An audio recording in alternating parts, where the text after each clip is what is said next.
என் செய்யும் வினைதான் என் செய்யும் என்னை நாடி வந்த கோல் என் செய்யும் கொடுங்கூற்று என் செய்யும் கூரேசர் இருதாலும் சிலம்பும் தண்டையும் சதங்கையும் சண்முகன் தோளும் கடம்பும் என் கண்முன் வந்து தோன்றிடினேன். நம்ம இந்த வீடியோவில் பார்க்கக்கூடிய தலைப்பு அப்படிங்கிறது ராகுகேது பயிற்சி. எப்போவுமே ஒரு வருடத்தில் ராகுகேது பயிற்சி ஆகும்போது மக்கள் வந்து ஒரு எதிர்பார்ப்பு இருக்கும். இந்த கிரக பயிற்சியில் நமக்கு என்ன நன்மைகள் இருக்குது, என்ன தீமைகள் இருக்குது அப்படின்றது பொதுவாக எல்லாருக்குமே ஒரு எதிர்பார்ப்பு அப்படிங்கிறது இருக்க தான் செய்யும். அந்த வகையில் வந்துட்டு இந்த ஆண்டினுடைய ஆங்கில தேதியானது மே மாதம் 18ஆம் தேதி அன்னைக்கு தமிழ் வருஷம், அதாவது புத்தாண்டு, தமிழ் புத்தாண்டு பிறக்க போகுது.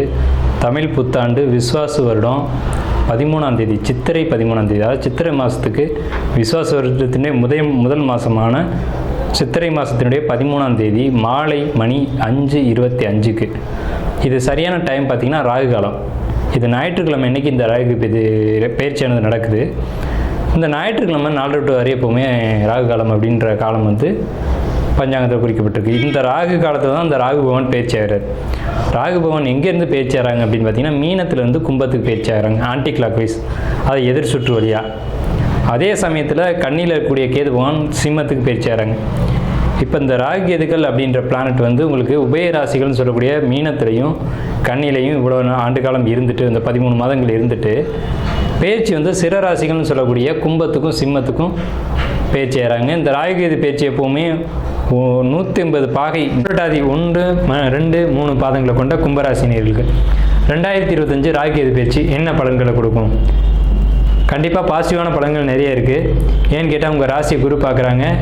தெளிந்த சிந்தனை, தெளிந்த அறிவு, பிறருக்கு ஆலோசனை சொல்லக்கூடிய அமைப்பில் உங்களுக்கு இந்த காலகட்டம் இருக்கும். கண்டிப்பாக உங்களுக்கு வந்து ஒரு டாக்குமெண்ட்டு அல்லது பேப்பரு, உயில் சொத்து, இது மாதிரி தன வரவுகள், பொருளாதார வரவுகள் அப்படிங்கிறது நிச்சயமாக இருக்கும். இந்த காலகட்டத்தில் லாபங்கள் மிகுதியாக இருக்கும். தொழில் பண்ணக்கூடியவங்களுக்கு லாபங்கள் கண்டிப்பாக மிகுதியாக இருக்கும். அதாவது சரியான ஒரு அமைப்பில் தொழில் செஞ்சு முன்னேறக்கூடிய அமைப்பு அப்படிங்கிறது இந்த 18 மாதங்கள் உங்களுக்கு வந்து ராகுகேது பயிற்சியில் தொழில் முயற்சிகள் வெற்றியடையும். புதிய தொழில்கள் தொடங்க வேணாம், பழைய தொழில்களை சிறப்பாக எடுத்து செய்யலாம்.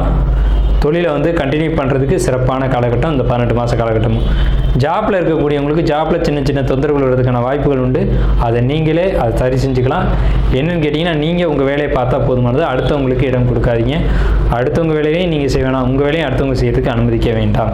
2025 ராகுகேது பயிற்சி பலன்கள் கும்பராசிக்கு சரியாக சொல்லணும் அப்படின்னா, விஸ்வாச வருஷம் சித்திரை மாதம் 13ஆம் தேதி அன்னைக்கு, சரியான ஆங்கில தேதி மே மாதம் 18ஆம் தேதி அன்று மாலை மணி 5:25க்கு வரக்கூடிய சரியான ராகு காலத்தில் இந்த ராகுகேது பயிற்சியானது நடக்குது.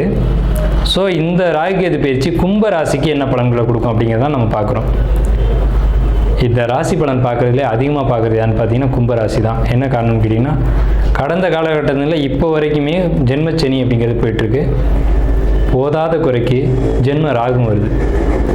வாழ்க்கையே போதும் அப்படின்னு நீங்கள் நினச்சிருப்பீங்க. இந்த காலகட்டத்தில் இந்த பிறவி எடுத்து அடைஞ்ச பயன்கள் போதுமானது, வாழ்க்கையே முடிச்சுக்கலாம் அப்படிங்கிற கட்டம் வரைக்கும் கூட இந்த சனி பகவான் கொண்டு போயிருப்பார். ஆனால் இப்போ வந்து அந்த ஜென்ம ராகுவாக வராங்க. உங்கள் ராசி கும்பராசி, அந்த கும்பராசிக்கு தான் ராகு பயிற்சியாகி வராங்க. இது வரைக்கும் உங்கள் ராசிக்கு 8ஆம் இடத்துல இருந்த கேது 7ஆம் இடத்துக்கு பயிற்சியாகி வராங்க. 8ஆம் இடத்துலேருந்து கேது 7ஆம் இடத்துக்கும், உங்கள் ராசிக்கு தனவரஸ்தானம் சொல்லக்கூடிய 2ஆம் இடத்துல இருந்த ராகு உங்கள் ஜென்ம சந்திரன் மேலேயும் ராகு பயணிக்கிறது அப்படிங்கிறது சிறப்பாக அப்படின்னு கேட்டால் இல்லை அப்படின்னு தான் சொல்லணும். அப்போ பாசிட்டிவான பலன் இருக்கானா? கண்டிப்பாக இருக்குது. என்ன பாசிட்டிவான பலன் அப்படிங்கிறத நம்ம சொல்லுவோம். ஆனால் ஃபஸ்ட்டு நெகட்டிவ் நம்ம சொல்லிடுவோம், பாசிட்டிவும் சொல்லிடுவோம். ஏன்னா வாழ்க்கை அப்படிங்கிறது இன்பம் துன்பம் ரெண்டுமே கலந்து தான் வாழ்க்கை. அப்போ பாசிட்டிவ் மட்டும் சொல்லிவிட்டு நெகட்டிவ் சொல்லணும்னா தப்பாயிடும், நெகட்டிவ் மட்டும் சொல்லிட்டு பாசிட்டிவ் சொல்லணும்னா தப்பாயிடும். ஸோ ரெண்டையுமே கலந்து சொல்லுவோம், உங்கள் வாழ்க்கையை முழுமையாகவும் சொல்லுவோம். ஏன்னா கும்பத்துக்கு மட்டும் கொஞ்சம் கவனமாக தான் இந்த காலகட்டத்தில் பலன் சொல்லி ஆகணும். ஏன்னா எரியிற நெருப்பில் எண்ணெய் ஊற்றுன மாதிரி ஆயிடக்கூடாது. சரியான விஷயங்களை கரெக்டாக சொல்லணும். அப்படிங்கிறதுனால விரிவாகவே இந்த ராசியை பார்ப்போம். ஜென்ம ராகு நல்லது இல்லை. எந்த விஷயத்துக்கு?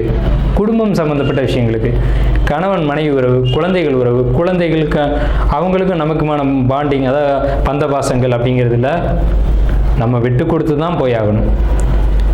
நம்ம வந்து நம்மளை திருத்திக்கலாம், அடுத்தவங்களை திருத்த முடியாது. அதாவது ஒரு பழமொழி சொல்லுவாங்க, பிறவி குணம் பொங்க வச்சாலும் போகாது அப்படிம்பாங்க. நாம் நம்மளை திருத்திக்கிறதுக்கான வழி தான் சிறப்பான வழி. அடுத்தவங்களை திருத்தணும்னு நினைக்காதீங்க. அதாவது 5 விரல் இருக்குது, 5 விரல் ஒரே மாதிரியா இருக்குது இல்லையே. ஆனால் நம்ம நினச்சோம்னா நம்மளை மாற்றிக்கலாம். ஜென்ம ராகு 7ஆம் இடத்துக்கு ஏது கணவன் மனைவி உறவுகளுக்குள்ள சிக்கலையும் குழந்தைகள் மகன் மகள் போன்ற உறவுகளுக்குள்ள சிக்கலையும் குழப்பத்தையும் ஏற்படுத்தும் அப்படின்ற எதிர்மறை பலன். பொருளாதாரத்துக்கு சிக்கல்களை ஏற்படுத்தக்கூடிய காலகட்டம், பொருளாதாரம் தட்டுப்பாடாக தான் இந்த காலகட்டத்தில் இருக்கும்.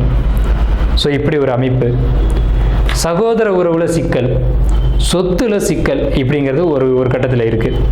ஆனால் உங்களுக்கு பாக்கியஸ்தானம் சொல்லக்கூடிய 9ஆம் இடம் பூர்வ புண்ணிய சொத்துக்களால் நன்மைகள் அடையக்கூடிய ஆதாயங்கள் இந்த ராகு கேது பேச்சில் நிச்சயமாக உண்டு.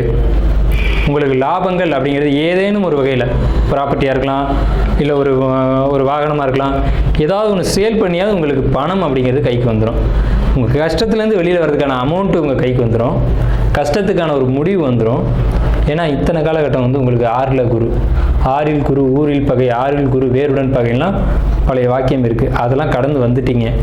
இனி உங்களுக்கு ராசியை குரு பார்க்குறாரு. தெளிந்த சிந்தனை, சிறப்பான அறிவு இதெல்லாம் உங்களுக்கு கிடைக்கும். எந்த ஒரு விஷயத்துக்கும் இப்படி போனால் சரியாக இருக்கும் அப்படின்ற முடிவெடுக்கக்கூடிய ஆற்றலை இந்த குரு பார்வை உங்கள் ராசிக்கு பார்க்குறதுனால இதை கொடுத்துரும். குரு 5ஆம் இடத்துலேருந்து தன்னுடைய 9ஆம் வரை உங்கள் ராசியை பார்க்குறாங்க. இது மிகப்பெரிய யோகம். எவ்வளவு நெகட்டிவ் இருந்தாலும் அதை ரிமூவ் பண்ணக்கூடிய ஒரே பார்வை குரு பார்வை தான். குரு பார்க்க கோடி தோஷம் நீங்கும்னு சொல்லியிருக்காங்க. அப்போ இந்த ஒரு விஷயம் போதும் உங்கள் வாழ்க்கை ஒளிவிட்டு வீசப்போகுது அப்படிங்கிறதுக்கான ஒரு கான்செப்ட். அதே மாதிரி உங்கள் ராசிக்கு 9ஆம் இடத்த குரு பார்த்து, உங்கள் ராசிக்கு 11ஆம் இடத்த குரு பார்த்து உங்களுக்கு பாக்கியஸ்தானத்தை பலப்படுத்துகிறாங்க. அதனால் இந்த 18 மாத காலகட்டம் உங்களுக்கு ராஜயோகம் அப்படிங்கிறதுல மாற்றம் இல்லை. எதில் ராஜயோகம் அப்படிங்கிறது தெரிஞ்சுக்கணும். பூர்வ புண்ணிய சொத்துக்கள் ஏதேனும் இருந்தால், ஏதாவது ஒரு வகையில் நீங்கள் சம்பாதிச்ச சொத்துக்கள் இருந்தால், அல்லது நீங்கள் சம்பாதிச்சு வச்சிருந்த நகை இருந்தால், அதன் மூலம் உங்களுக்கு ஒரு பணம் கிடைச்சி உங்களுடைய பிரச்சனைகள்லாம் சால்வ் ஆகும்.